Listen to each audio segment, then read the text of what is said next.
One of the biggest stars at the Republican Leadership Conference was a prominent Republican who wasn't even in that straw poll. Texas Governor Rick Perry asked to speak at the conference yesterday, and some say he's testing the waters before officially throwing his hat in the presidential ring. But if he does, what impact could he have on the 2012 race?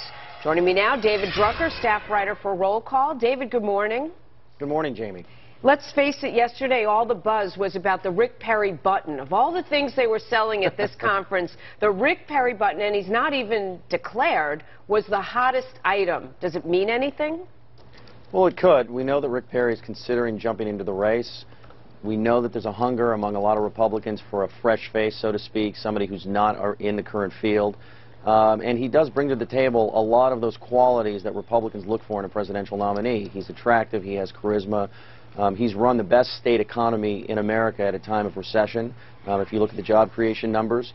And he has stood up to the president time and time again and made no bones about it. When he's opposed President Obama, he said so very forcefully. This is what Republicans are looking for, and so he does offer them something that could be attractive in a presidential candidate. He wins elections. He has as governor several times. He does create jobs, as you mentioned. Last year alone, the number of jobs that he created made up a third of new jobs, if I'm remembering it correctly. But the Texas model, could that be right for America? Do we know? Well, look, I think right now with 9% unemployment, any model that creates jobs and grows the economy I think American voters will think that that's the right model for them.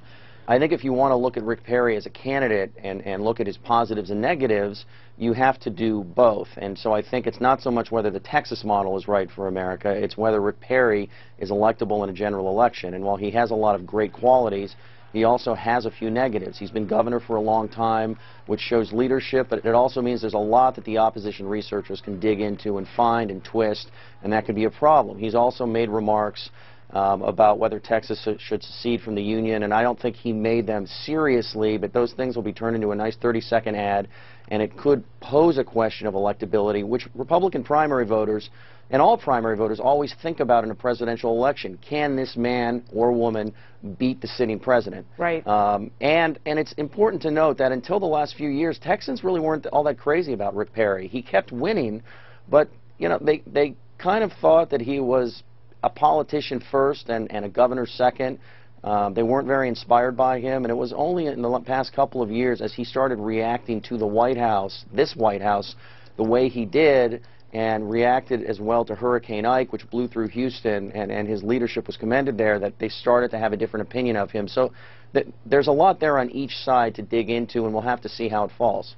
Let me just clarify that number. The number of jobs created in Texas over the last 2 years made up 1/3 of all new jobs in the nation. We know that's an important issue to people across America. Of all the candidates who have declared and those who are anticipated to declare or considering a run, who has the most to fear from Rick Perry, presidential candidate? Well, you know, it's a good question, because I think that a lot of the candidates in the field, if Rick Perry's candidacy really takes off, it could be troublesome for them. And Mitt Romney's running on his stewardship of the Massachusetts economy and his know-how from the private sector when he ran Bain Capital and turned around many companies. And Rick Perry can run as a sitting governor with the best economy in the nation. Tim Pawlenty is running as a social conservative, sort of the if you don't want Romney, vote for me, and Rick Perry could fill that void.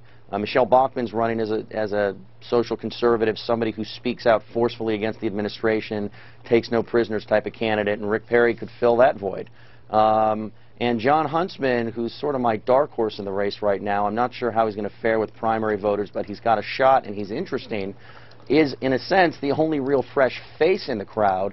And Rick Perry could fill that void by being the guy that comes out of nowhere, gets in, and makes a big splash. All right. So I think they all got something to worry about if he gets in. Quick question. I have 15 seconds left. Prediction on when he'll make a decision and announce it? No later than the Iowa straw poll, mid-August. Interesting. Thanks so much, David Drucker. So nice to see you. I understand you had a special occasion. Is it today?